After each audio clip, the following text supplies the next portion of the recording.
Welcome back, everyone, to the Punk Rock Horror Podcast. I'm Matt. And I'm Cody. And today we're here to remind you to invest in a very safe hobby. And might I recommend mug collecting, because it's one I've been really enjoying recently. Mug collecting? Yeah, man. I don't know why. I've just really have gotten into, like, actually buying mugs that I want to drink from, but, like, that I enjoy. Uh-huh. Like, and I feel like it's the dumbest, like, hobby that I've ever kind of gotten into. Because it's not like I can just be like, yeah, let me tell you about my mug collection. You know? You finally crossed the dad threshold. I think I did. Because like, for last year, for Lauren's birthday, I got her, just like, because it was close to Halloween, I got her some like Halloween gifts to like surprise her with. And so one of them was this mug that says a llama on it. It says Happy Llama-ween. Yeah.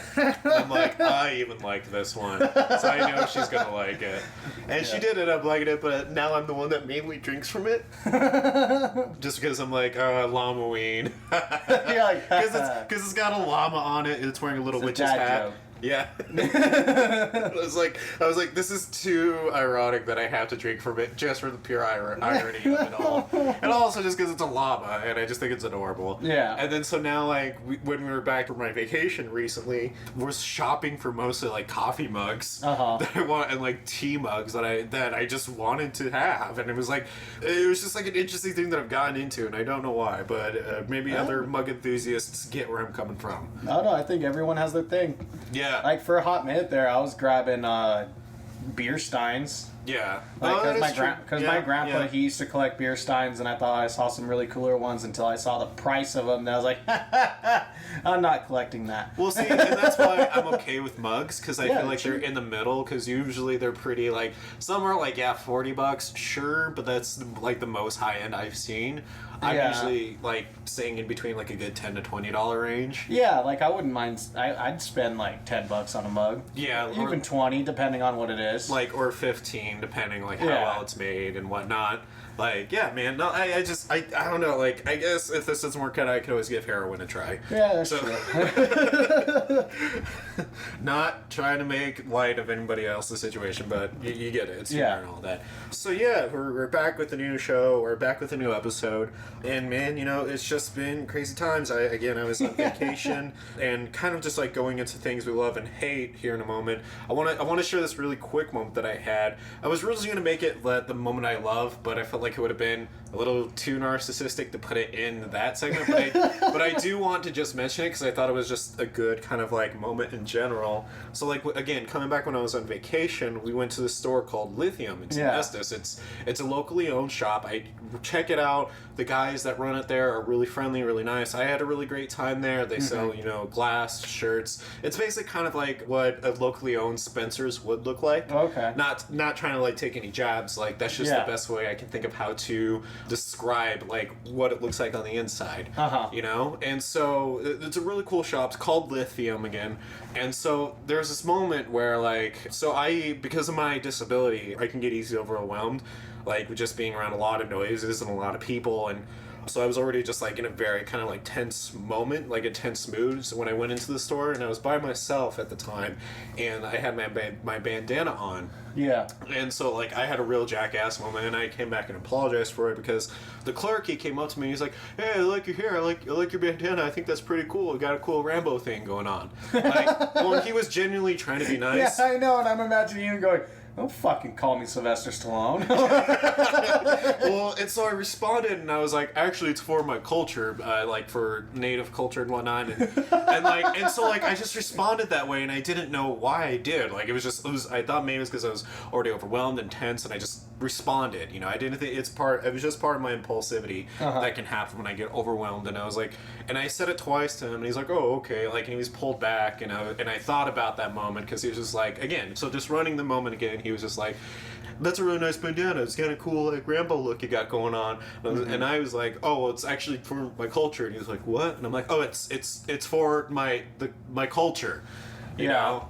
and like I gave him kind of like a like you shouldn't say that look, and I did, and I realized what I did after shopping a little bit, and I was like, wow, I was a real asshole in that moment. I need to check myself.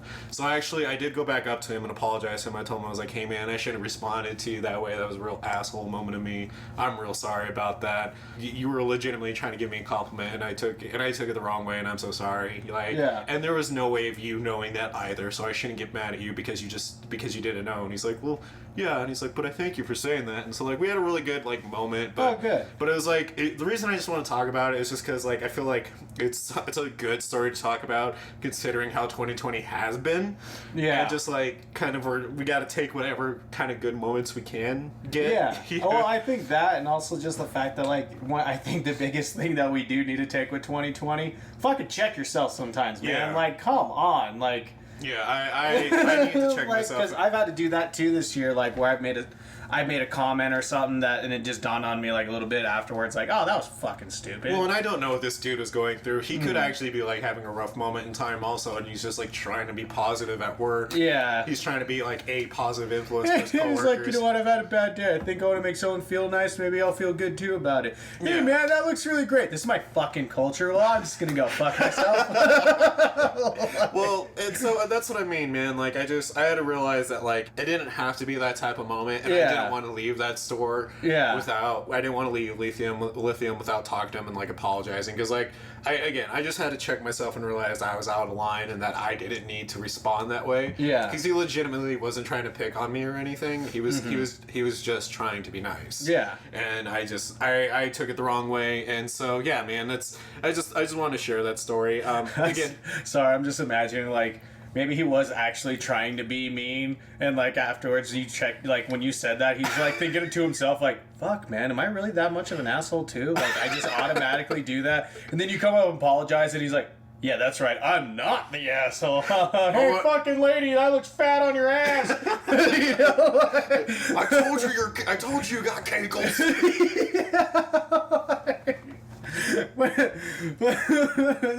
Then you're like, and you're leaving the story like, man, I feel a little bit better because like I thought I was an asshole and I made up for it. In reality, you helped him be more of an asshole. Just like y'all look like fat bitches. And just like it's just saying rude stuff. So yeah, man, I hope that's not the case. But yeah, no, I do too. I was just saying that'd be really fucking funny. Like you checked him and there's someone in the back that saw it and go, yes, it's about time. And then you wouldn't apologize to him. They're like, damn it.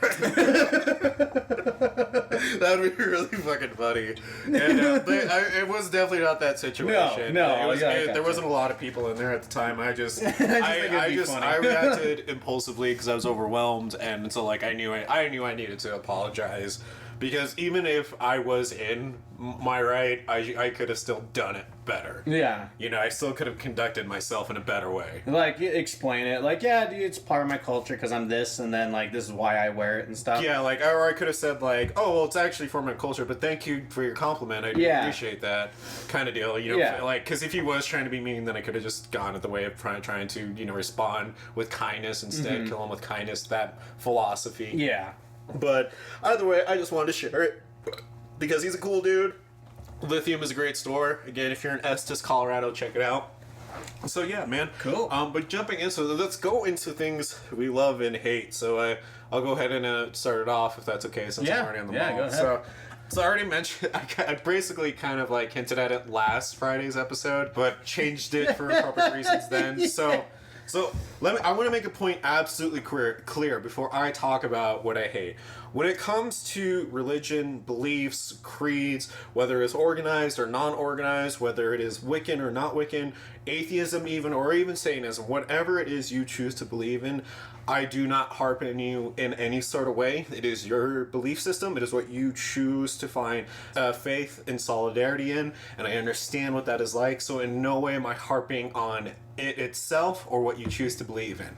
Now, going into it, what I'm going to talk about is when it is used to excuse bad behaviors and just really, really annoying ways to laugh off bad choices. It's going to sound like for a moment that I'm targeting one specific group, but I'm not. I'm applying this to everybody, and a lot everybody. of people use this. Yeah, but the people that I'm going to be kind of somewhat calling out is just this is where I mostly have seen it from recently. So astrology signs are fan-fucking-tastic, man. They're great. I understand why people like them. I understand why people find faith in them. I don't fully subscribe to the science behind them because there isn't much to support it. But then again, I'm not trying to talk about that. What I'm trying to talk about is, say you have, Bob over here who he's just like, oh man, I'm just having a real rough week, and I've definitely been snapping at people. Oh, but what can you expect from a Scorpio? Yeah, oh, I'm a Taurus. That means I have to fight with you about everything. That's even just if who I'm I am. wrong, and I know I'm wrong, I have to argue it because I'm a Taurus. And here's the thing, man. If you're using your astrology sign alone to justify your actions, I'm gonna be straight up with you right now. There is not a lot of science behind it that supports it, because you could trade out Scorpio with Gemini and it would still more than likely apply to a mass majority of people. So again, coming back to it, saying like, there's one person who's like, don't you fucking compare me to a Gemini. Well, bear with me. I'm sorry. No, I just imagine someone do that. You're cool, but bear with me. I'm talking about like these memes where it's like people that are understanding, and it'll be like Virgo, Aries, Taurus. People that aren't understanding, Gemini, Scorpio, Aquarius. People who will always have your back. People who stab you in the back. Yeah, and like that shit is fucking stupid. There just isn't science behind it, and I hate it when people just say, oh yeah, I have a real attitude problem when it comes to authority, but then that's what you get when you have an Aquarius. Like, no, that's not, man. Like, you're just choosing to not like follow authority, and that's fine. Like, I would rather you say, yeah, I have issues with authority figures. Yeah. Cool, we all do. I do, but I'm not going to come out and say like, yeah, I'm a Taurus, so naturally I have issues with authority figures. Like, that's because to me that sounds like I am trying to detach myself from my own actions. Yeah. And that might not be the intent. It might not be the intent of a lot of these people who are going and subscribing to that, but it's just the way it is. And like, again, I know I'm targeting a lot of like people who believe in astrology signs, but it doesn't only apply to you. This also applies to people who are Christians and say like that's the Christian way of doing things, or like will be passive aggressive in their actions. Basic point I'm meaning and what I'm trying to get at here is that be a better person, but stop using your belief as a weight of justification for your bad habits and choices of habits. You yourself as an individual are not a burden, but the choices you make can be burdensome to those around you. So please stop excusing it because you are a Scorpio, Aquarius, Gemini, Aries, Taurus, what have you. Yeah. Just accept the fact that you're making bad decisions and you need to do better about it. I get it if you need to laugh it off in order to get through it, but really reflect on it. Like, we as a people just need to be better in general. And I'm sorry, I don't care if Mercury is in retrograde or whatever. If you do shit things or things that are just really kind of annoying or not just really good in general, I'm still gonna call you out for that, because that's just the fact of the matter is, I don't care if like 5,000-10,000 moons are in retrograde. And also, by the way, before anyone comes to me and be like, well, Matt, that's because you don't understand the science. Yes, I do. It's connection with the celestial body that you have, so you have to actually make a moon calendar that is appropriate to your astrology sign in order for you to understand what is going to happen to you in the future, to predict your future. But the fact of the matter is that there has been no concrete evidence of this. I have studied this thoroughly so much that I am willing to make this claim on my own. And when I say I study things, great pro of my disability is when I get fixated on something, I really get into it. Yeah. So, fact of the matter is that, again, if you believe in it, more power to you. Like, find that faith, find that solidarity, feel safe in it. I'm not going to take that away from you. But don't use your belief to excuse bad behaviors. That's all I'm talking about. That's all I'm saying here. Yeah. And so, being a Taurus doesn't give you the right to just be stubborn to be stubborn. Like, you should actively work to not be stubborn, is all I'm getting at. So, I don't know. How do you feel about that? I mean, you kind of blew my mind at the end there, and I was like, huh. Because I didn't care. Like, because I didn't even care enough to research that kind of stuff. And so I'm like, because like my mom was super into the whole astrology thing. She still kind of is, but she was really into it for a while. And so I was just always just like, cool. I'm gonna go play video games. Fair enough, man. Yeah, I just so like, cause like I agree, I do agree. Cause I know a lot. Okay, this isn't a thing, but most of my interactions with people who use astrology as an excuse to like be a bitch or whatever, like it tend to be female, and so most of like that's where most of my interactions with people who use astrology to excuse their things. Like there's one girl, who used to piss me off and whatever so fucking much because she would just say, I'm a bitch because I'm this sign and that's why it's the way I am, and I'm not changing for anyone. It's like, so you're not going to be a better person to be a better person just because you think you believe that you're this sign. Like, that's not an excuse. It's not a valid excuse. And you know what? To be fair, it's totally in that person's right. If they want to continue to live that type of lifestyle, interact with people that way. But just say you're going to be a bitch because you want to be a bitch. Well, and that's what I'm saying. And if they want to do that, that's their choice. But guess what? Guess what? Do not be surprised if I call you out for acting shitty. Yeah, like, exactly. Don't choose to act in a way that people would respond negatively and then be surprised by that. Like, if you subscribe to the whole, like, yeah, if I have to be a bitch to get things done, okay, cool. Don't be surprised if that doesn't vibe with someone really well and they call you out for it. Yeah. Because the fact of the matter is I don't believe anyone has to be rude or a bitch to get things done. I believe you can lead with compassion regardless of the gender you are. But like I hate that too, man. Just like I hate the whole kind of like praising the bitch / asshole mentality. Yeah. Like, because I'm this. Like and it's like no, just own it because you want to be like that. And really at the end of the day it's very boomer cringe like humor.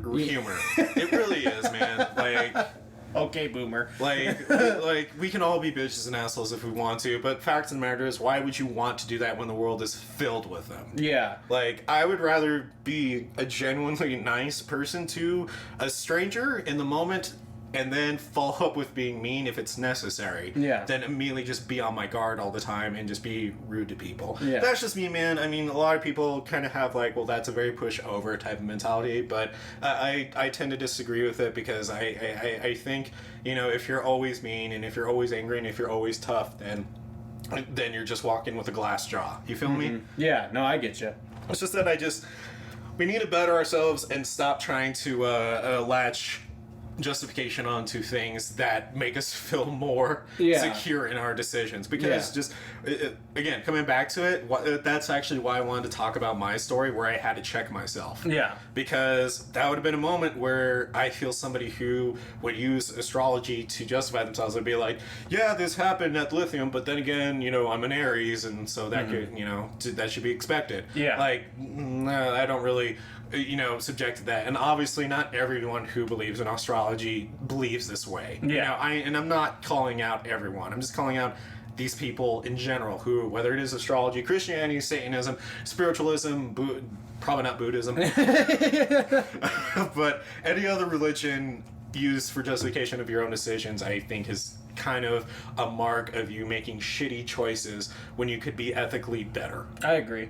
So, but that's just me. Do you want to add anything more into that though before we move on? Honestly, I was gonna kind of link the thing that I hate to yours too. Okay, mostly just because of like it's not just astrology and stuff like that. For me, it also, the thing that I hate the most is when you just people try to justify their shitty actions, whether it's like because of something that happened in their past or they've always done it like this and stuff like that. So like, for instance, someone I know, like they always try to use like something their entire past to justify their actions always, like, and then they know, and like they say, yeah, it's because I was an only child or something like that, or I'm like this because I was an only child and I never learned how to do this. It's like, okay, then start asking for help, like ask to learn it, or start teaching yourself, like you're an old enough person to do that. You, me, and all of our friends, like our close friends, are like late 20s, early 30s and stuff like that. We're at a point in our lives where it's like, no, you don't have to be perfect right now. That's okay. Right. We're all working on things on ourselves all the freaking time. 24/7, we're working at bettering ourselves. It's going to happen till the day you die. But you don't have to keep repeating the same fucking things over and over and over again because of this, that, and the other. It's like, okay, you recognize why you're doing this. Start doing things to better it. Is it going to get fixed overnight? Fuck no. That's not how it works. Life isn't a montage scene in fucking from a movie. Like, you don't get better. So do I. Like, don't believe me. There's a lot of things that I wish I could just do a quick little montage. I wish I could learn karate to like synth rock. Yeah, or even like in the movies where you see them, like someone who, say for instance, someone who has to like study for a test and stuff, and they always had issues studying. It shows them like going through the process of like over 3 months of like how they learn to focus on the studying so they pass that test in the end. You know, right? Like that's not how life works, and don't think we expect that from you.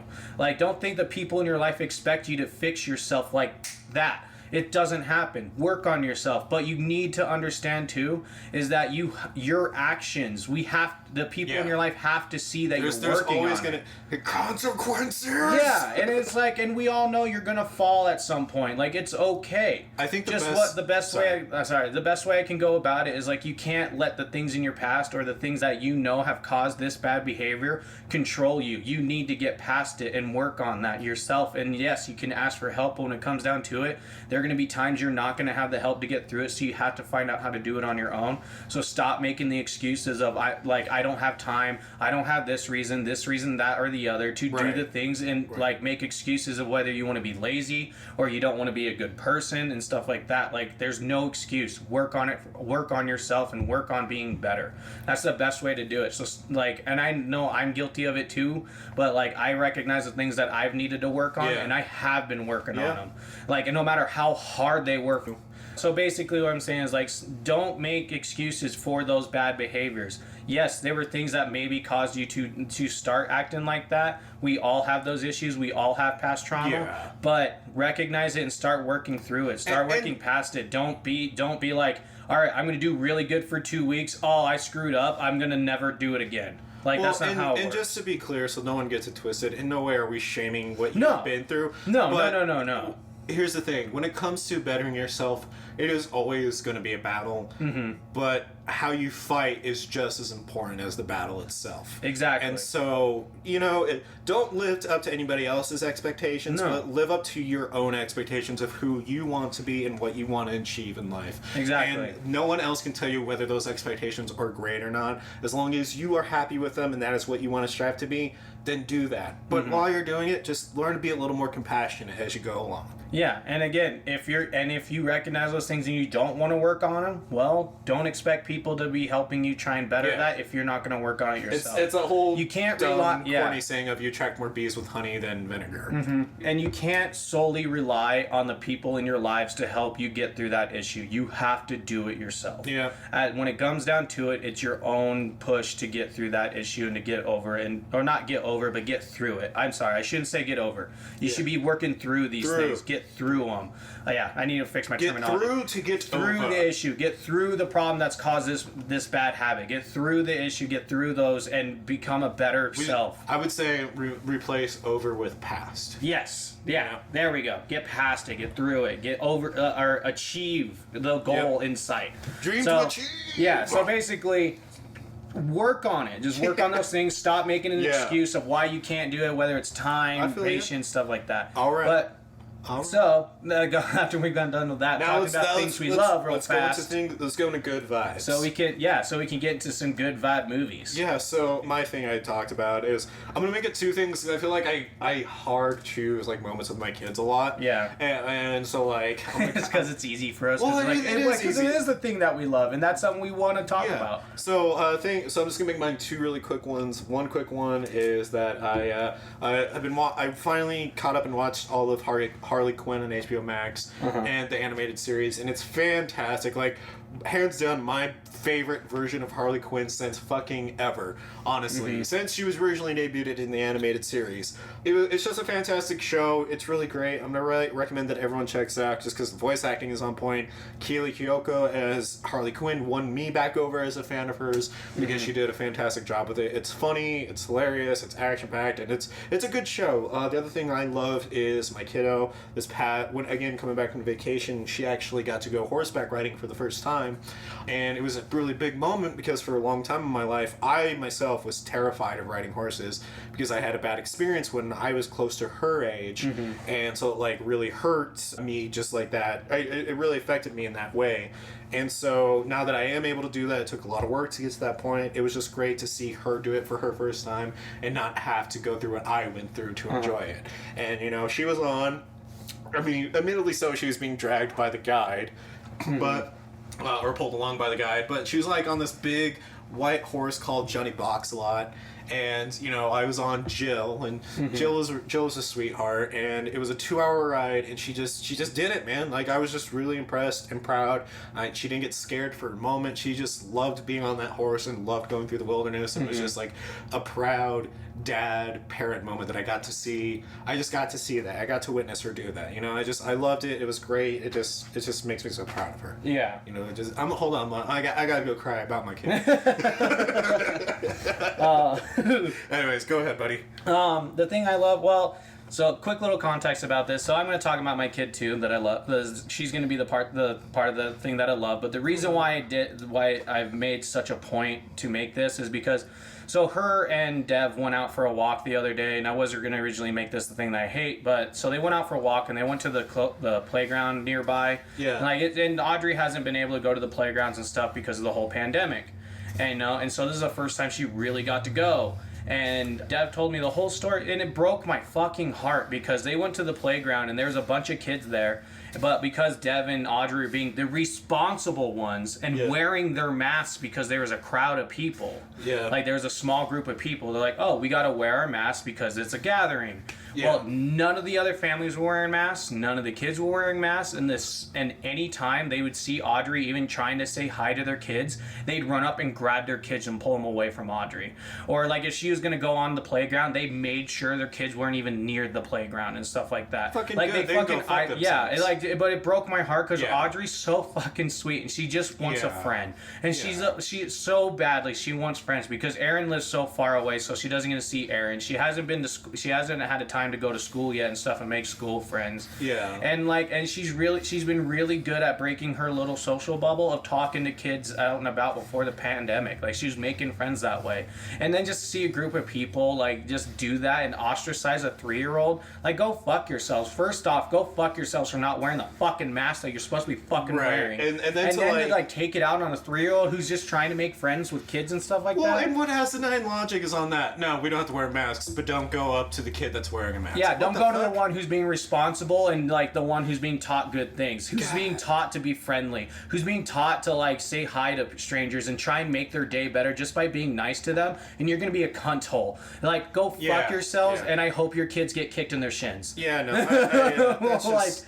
I take that back. I hope your kids go start kicking you in the shins because they did nothing wrong. They're being taught the kids how are to fine. be assholes. The kids are fine. The kids are fine. Like it was just The like parents just suck. yeah, because Dev was telling me the kids were trying to be nice to Audrey and try and play with her and say hi, but the parents would drag them away from her and stuff. So go fuck yourself. Yeah. And the reason why this ties into the thing that I love is because I've made a point to be my daughter's best friend. And I've been trying to share my loves, my likes, and my loves with her, and she's slowly getting into those things, and I've been like getting more into her things that she loves and likes too.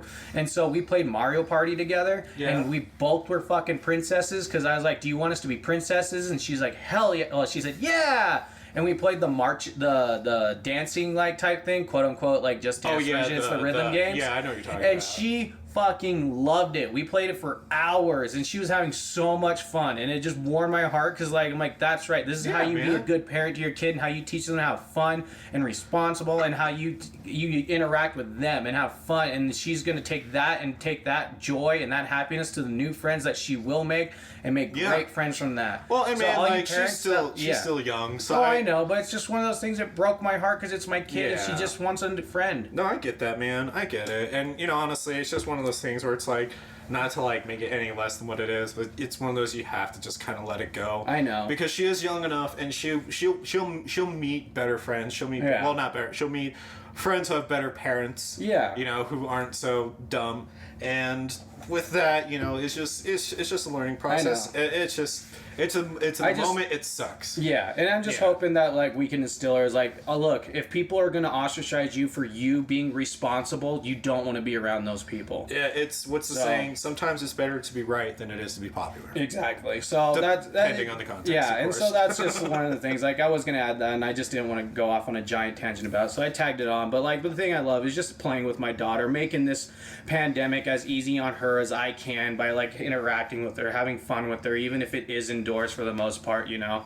Yeah. So that's the thing I love is just my daughter. She's so fucking good and happy and sweet and everything. And I just want to try and make this as happy of an experience as I can. Absolutely. And so yeah. Absolutely, I feel that, man. Well, with that being said, let's jump into the meat of this episode.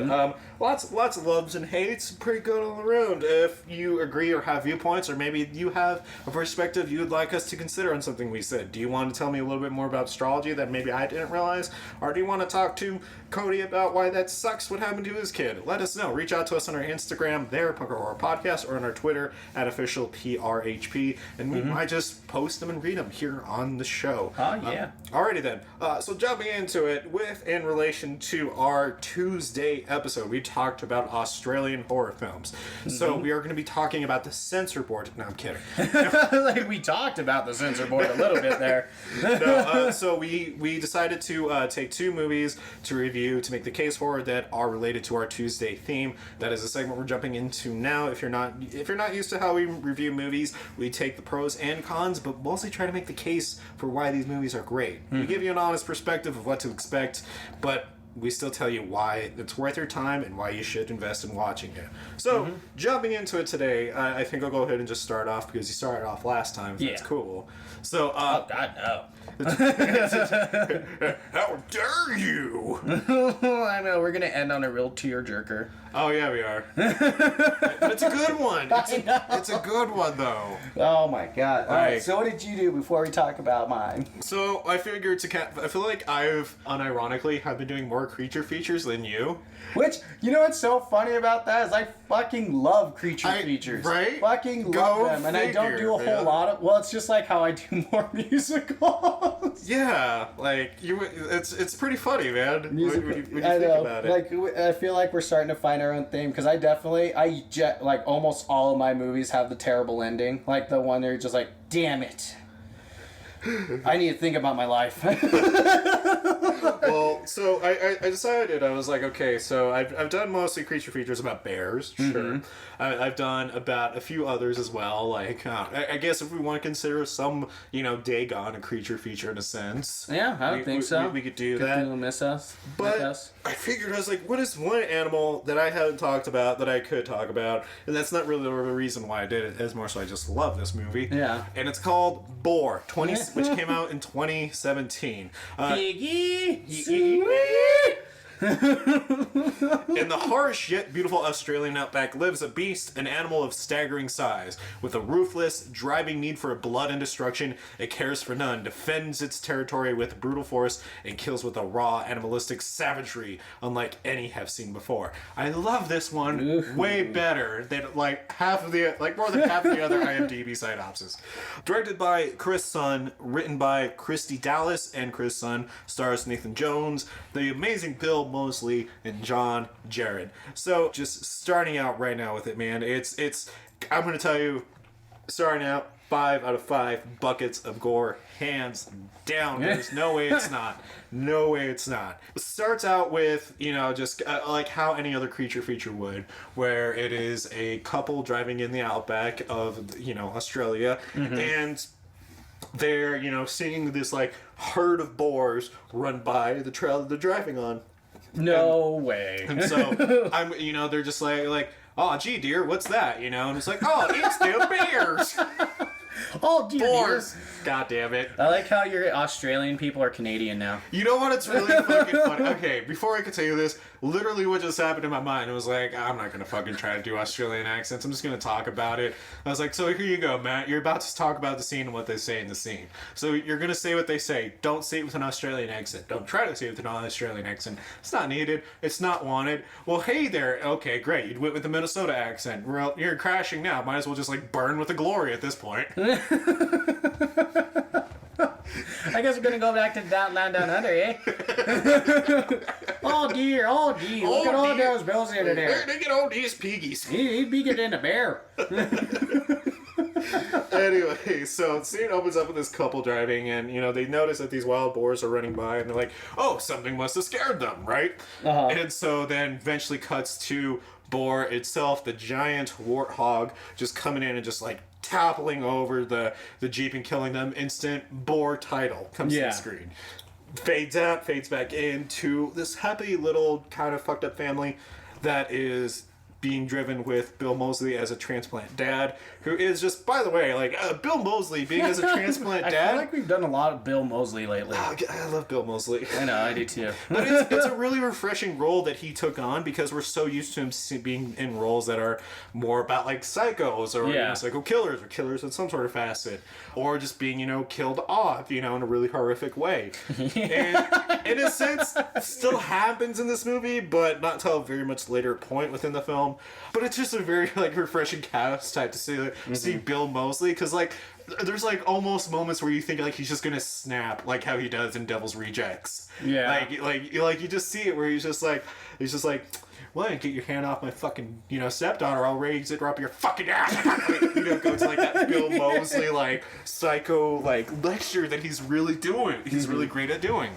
So it's just really good. I just like that. So anyways, you know, they're in this Jeep and they're driving along, and it's just, you know, them coming to see, you know, his wife's brother, stay with him, and, you know, they're on a family vacation during this time as they're making their way towards the uncle where he lives. It just shows killings of the, you know, animal, the horrific giant boar goring and killing people. And I'm not gonna lie to you, man, like, first off, the creature and practical effects are a must-see for the watch alone. Like, they really are, because they have a full-on scale, like, they made Boar like as an animatronic, and I love it. Wow, that's like, awesome. Yeah, and you can tell the scenes where it is. One of the scenes, it's where he the boar kills like a teenage girl, or I don't think or a young adult. It doesn't matter. Kills a woman, and just like it's just like, you know, thrashing the body around in its jaws, and it's full on like practical effects, because like the body, you can tell, is meant to be fake. I mean, obviously we know the body's like meant to be it's fake. not like they put it. They're like, all right, lady, this is how you're actually gonna die now. We're gonna put you in this mechanical board. It's gonna thrash you apart. And she's just like, all right. Let's do. You son of a bitch, I'm in. And so yeah, like it's really cool, like practical effects, man. And I'm gonna tell you right now, they go over the top with the gore. So that same kill, and I'm really just gonna try to use that kill as the example to, you know, as an example for the rest of the kills in the movie, for how over the top they are. That kill alone is so great, because it's like there are flashlights, which by the way, I now know Australians don't call flashlights flashlight, they call them torches. And so, you know, their torches went out. And so the guy that was with this girl, who's just, I mean, it's not really like an important scene. They're literally meant to be killed off characters to, you know, love couples going far into the woods to make love and all that shit. Yeah. And so, you know, guy's like, I'm gonna get lucky. Right. Right. And so the dude's just like, was like, shh, quiet, I heard something. Kind of thing. And then like lights go out, torchlight comes back on, and like it shows her face, and the tusk of the boar is like going up through her chin, up through the mouth, and it's just like really, really well done. Nice. Like it is brutal, man. And he just like waves her around a little bit, and it's just like, what the fuck? Like they don't hold back, and I love it for that alone, like just because the practical effects are there, and it's great. But with that, I do need to mention that there are some computer effects in this movie, and I'll talk a little bit more about why that's an issue, but I'll just say right now it's very noticeable. So Going a little more forward, though, there is definitely a lack of story. It's purely about this boar killing people, and that's really what it's focused on. So there's a lack of story with that, and depending on... you know what? That's how a creature feature should be, in my opinion. Right. That's what I want to see out of a Godzilla movie. I don't give a shit about the people like, oh god, Godzilla, I guess I have to figure out why my ex-wife is insane. No, I want to see Godzilla just be Godzilla. Maybe Godzilla can figure it out. Yeah. Just step on her. Maybe you just see Godzilla with, like, glasses on a recliner. How does that make you feel? They're just like, well, this took a turn for the weird. We're like Coach Zilla. Yeah. Professor Zilla. Professor Zilla. So depending on the type of horror viewer you are, lack of story may, kind of turn you off to the film, but I still recommend that you keep with it because it's instead filled with scenes of, again, not just great gore, but really good terror, too. Like, Lauren watched this one with me a second time. She's actually seen it before and still jumped at a good amount of scenes in it because they're done really well. I mean, they're mostly scare jumps, but again, it's a giant fucking boar. How else are you going to make it terrifying besides it ripping apart people? It's not going to, like, be able to hide under her bed and they're just like a 30-foot boar just bursts through the floorboards under your bed. You're just like, what the shit? Did anybody hear that? No, I got nothing. It's just like the bed's like teeter-tottering on its back and it's hiding its eyes. It's just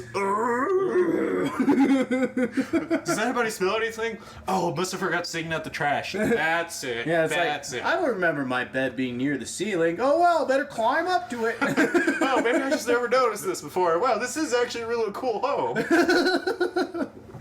This is pretty rad. But anyways, so depending on who you are, it might turn you off due to lack of story, but it's still worth it because it's a great creature feature in it alone. I will tell you right now, there is no reason why it is the way it is. They just kind of accept that it's a wild fucking boar. Yeah. And normally in any other movie, I would kind of fault it for that. But I'm willing to make the case in this instance and the exception because it's an Australian horror film. And I feel like Australia just has a lot of random deadly creatures that are a lot bigger than they should be. I was like, one of the sayings is everything in Australia is trying to kill you. Even if it can't, it's still trying.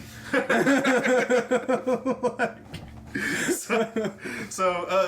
mean, depending on how you are as well, that might bother you or not. I honestly don't care because I'm glad it focuses on just the boar, just fucking shit. Yeah, I'm not watching Boar to see this love romance of do I go with the professor or the cop trying to save my life? We don't want to see that. We're there is no professor or cop. No, I just say no one watches a creature feature for that story. Yeah, but I think I just need to kind of just say it one more time. Just the lack of story substance can cause you to lose some attention at certain points. But going forward, the scenery in this film is absolutely breathtaking, from landscapes and tree lines to just where it's taking cinematography and shots within this little bar. It's just really great to just look at type of movie. It's just filmed really well.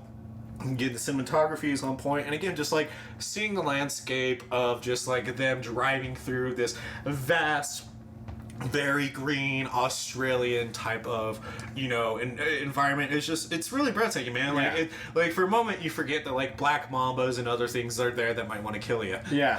You said you're like, oh yeah, maybe I'm not going to worry about the crocodile, except I'm going to worry more about that boar that's charging at me. Maybe I'm not going to worry about the crocodile, but I'm still going to worry about the crocodile. Yeah.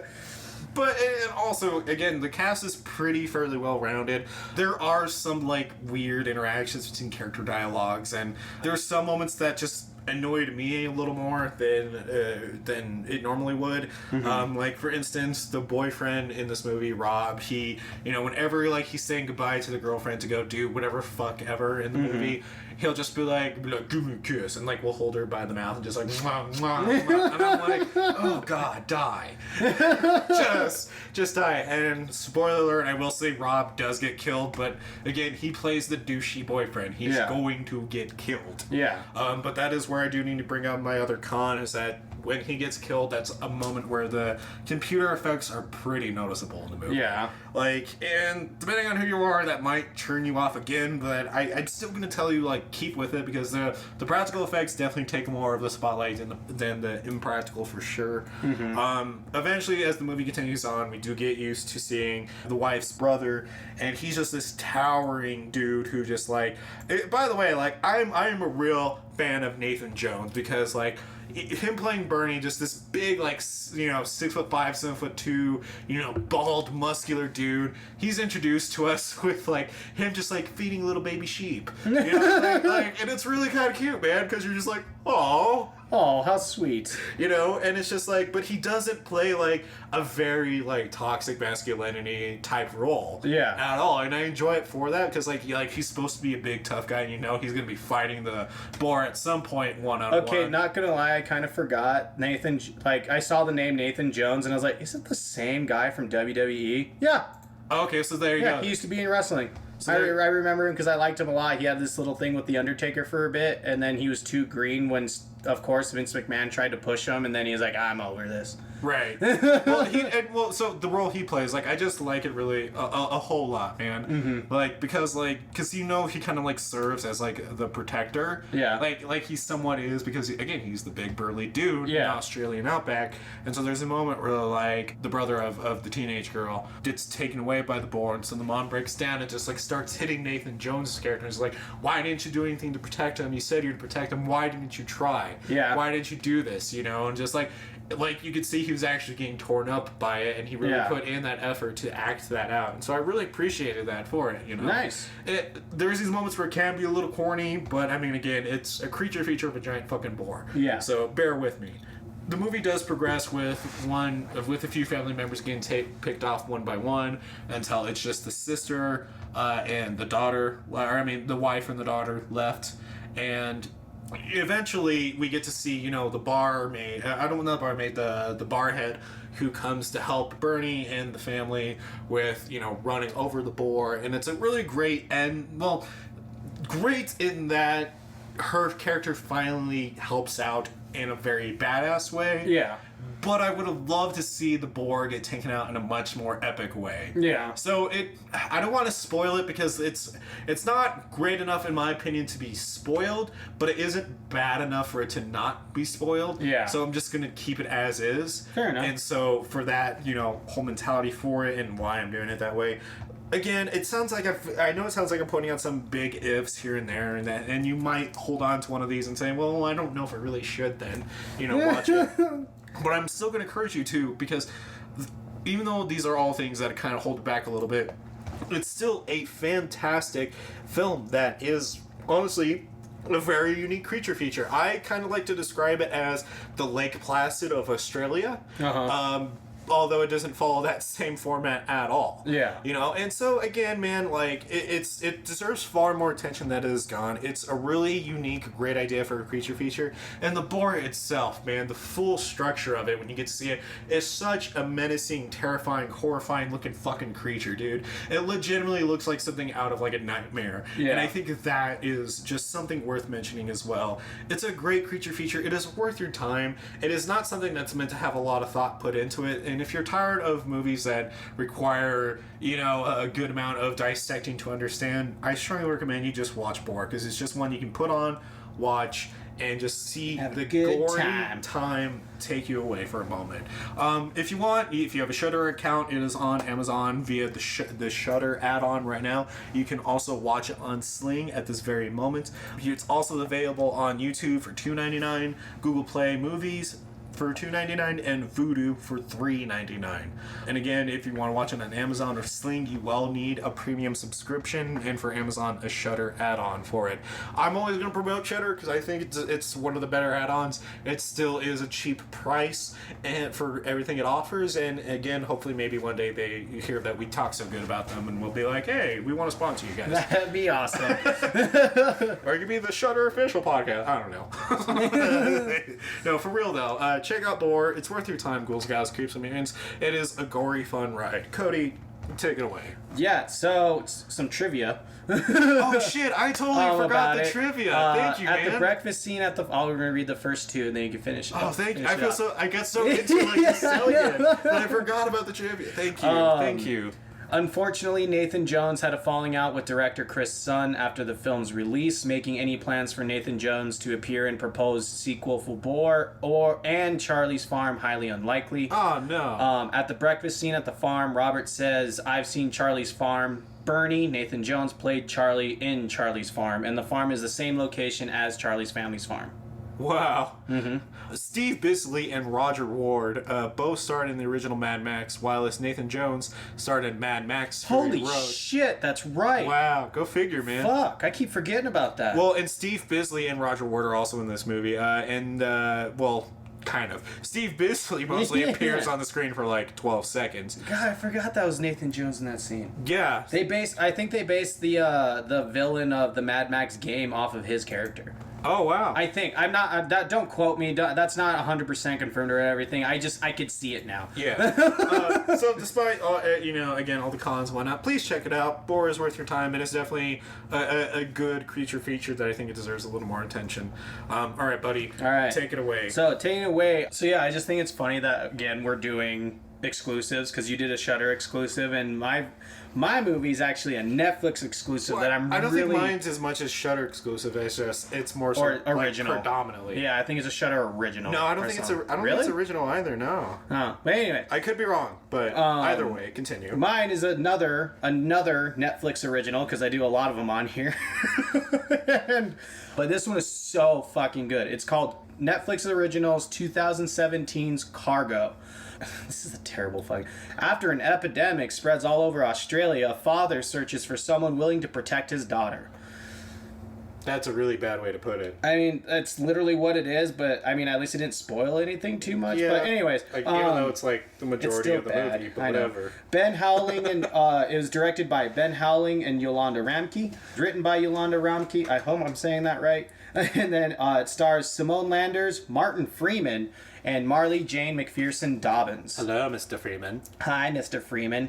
He's so good. I love Martin Freeman. So anyway, so it starts off, the beginning's a little, like it kind of sets off what's going to be going on with, like, it does the whole, like, the beautiful landscape scenery scene, but, like, instead you see a bunch of, like, piles of burning bodies and stuff. So you're like, oh, what's all this about? But, like, it was just a little long. And, like, you see a lady in pink running, and I can't for the life of me remember if you ever figure out who exactly that was supposed to be or not.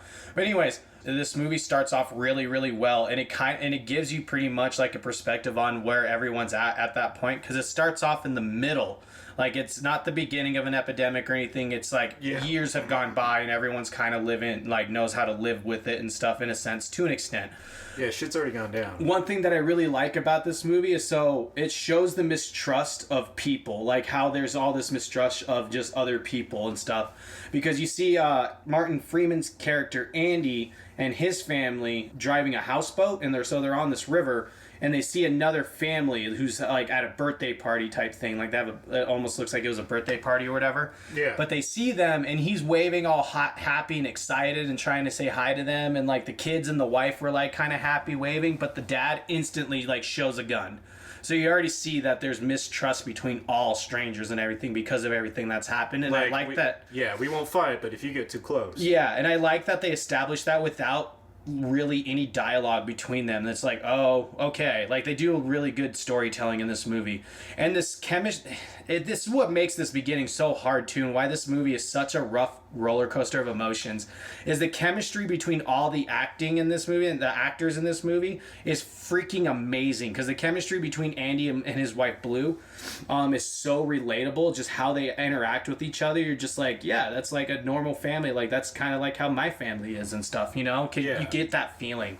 And all the characters in this movie are really smart for the most part. That's one thing I really like too. They all put planning into what's going on and what they're doing.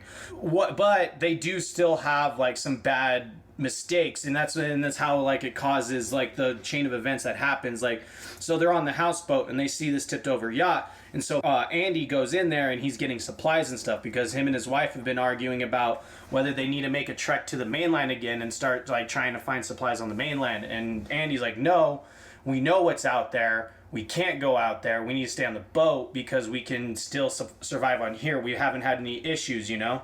Yeah, we got fish. He goes into the other boat and he finds all these supplies, but like a door that was closed all of a sudden opens in there. And he doesn't say anything to his wife when he goes back. And so, like, that's one thing that I didn't like, is that they still kind of hold a couple secrets from each other. And, like, you know, for him, it was just like, oh, don't worry about it. It was easy. Like, that's the way he wanted to tell his wife because she was worried about him. And so because of that, though, she ends up going back to that part and she ends up getting bit by a zombie. And so you never see it happen. You see the after effects. Like, you see her, she tries to escape and she gets dragged down and you don't see the zombie. But all of a sudden you see her, like, trying to, like, stop the bleeding in her leg when Andy wakes up from a nap and he tries to find his wife and he finds her in the bathroom. And the blood in this movie. So I would say 4 out of 5. Because even though there are points of excess blood, they're very few and far between, and it's not like squirting or anything. Like in here, the blood is all just from her bite wound, and so already you can see them, like, their heads turning of like, oh shit, what are we gonna do? What are we gonna do? What are we gonna do? How are we gonna do this? Like, what can we do? And so they're trying to figure out, and they have to go get help, and so they decide they need to go to the mainland and go get help and everything. And this is where, like, you start seeing this really cool dynamic of people who've been bitten, because, like, she's trying to tell him, like, look, like, this, nothing good's gonna come out of this. Like, you don't have a choice. This is my life. I'm gonna be turning. Like, I get the choice and stuff. And of course, Andy's like kind of fighting it. And but it's just fuck. It's just so heartbreaking the way she finally turns and goes.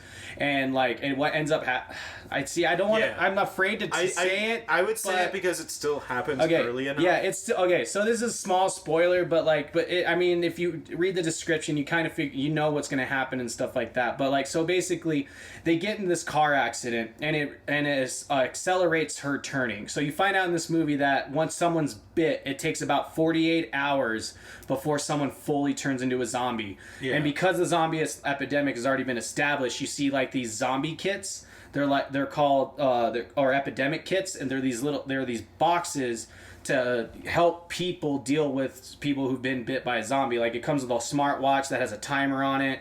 It comes with like this syringe that shoots out a giant needle so you could kill yourself after you get everything in order and stuff like that. Like, that's the whole point of these boxes. When they were trying to like go to this hospital and stuff, they end up getting in this car accident and ends up killing the wife. And Martin, like, he's unconscious from the accident and stuff like that. And so he wakes up to the sound of his baby daughter crying. And in the midst of trying to help her before his wife wakes up as a zombie, like, she ends up waking up and he ends up getting bit. And so the rest of the movie is him trying to find a new place for his daughter to live before he turns.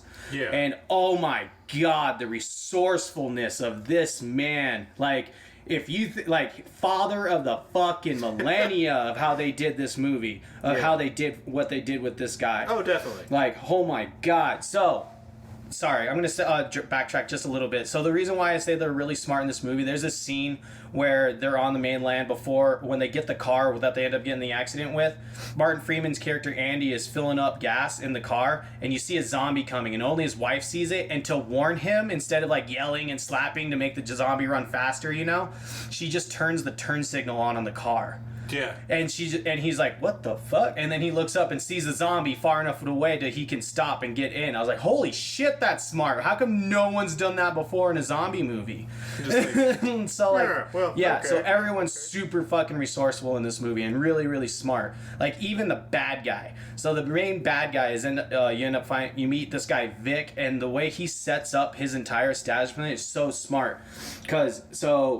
He ends up running into Martin Freeman. You end up meeting Vic because Martin Freeman's character ends up helping him, and he takes him to do these like little patrols that he has to do.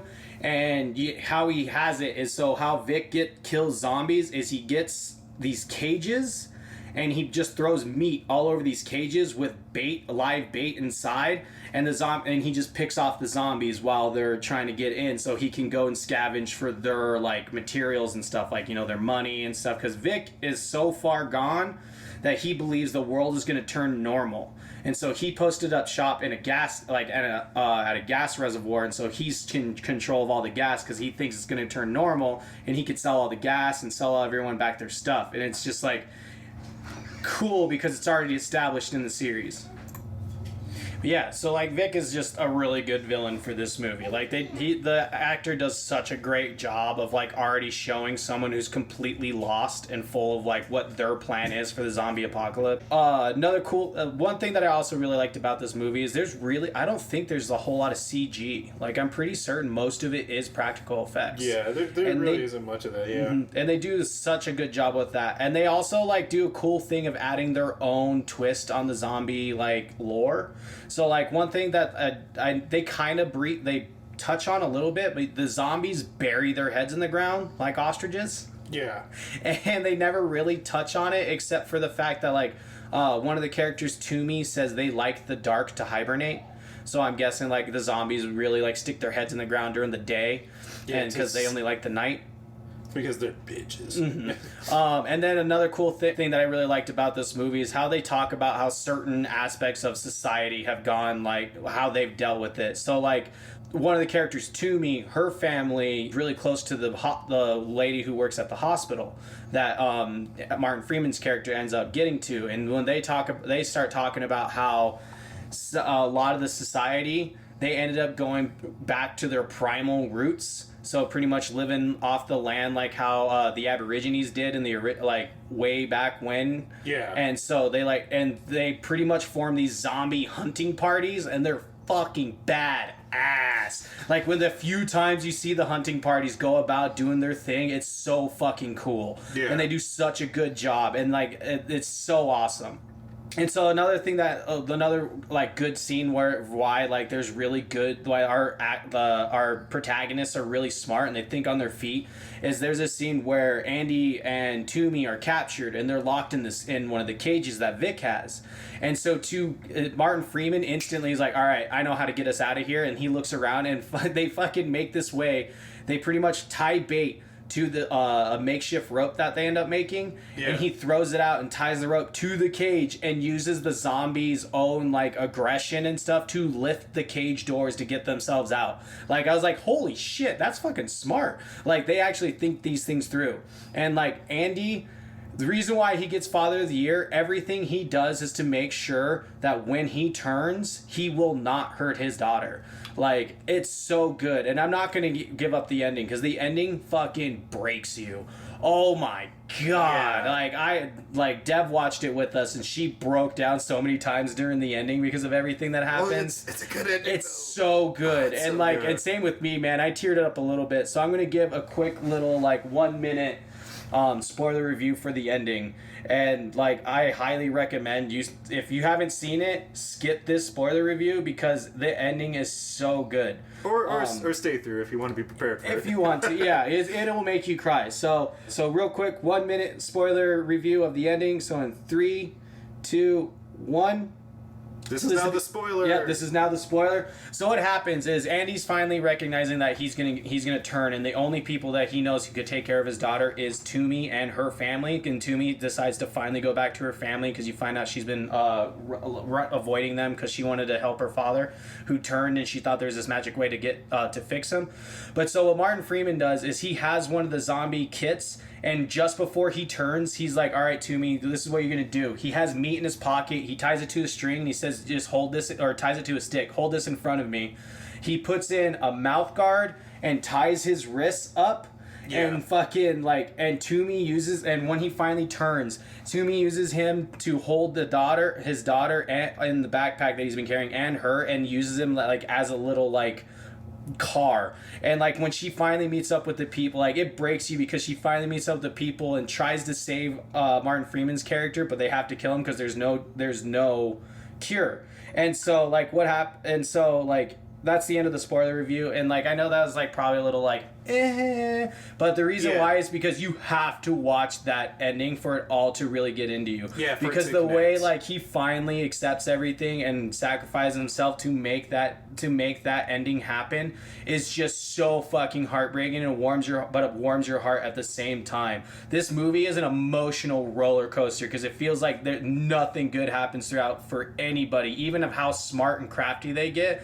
But the reason why is because the ending pays off, and it just warms your heart. And it's one of the few times where it's like it's not a happy ending, but it is. And for you, it's like different because you really go for the movies that are really the sad ending. Yeah, where the sad ending is like, oh no, evil wins, but in this one it's a sad ending, but good still wins, and like he successfully does it, and you're just like, god damn, it just breaks you. And just then his final moments too, where they show some inkling that the zombies still have some essence of their past selves.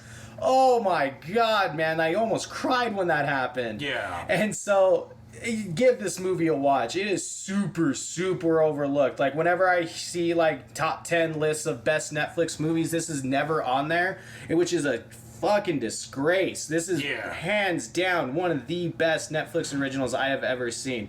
Like over the moon million times better than Eli.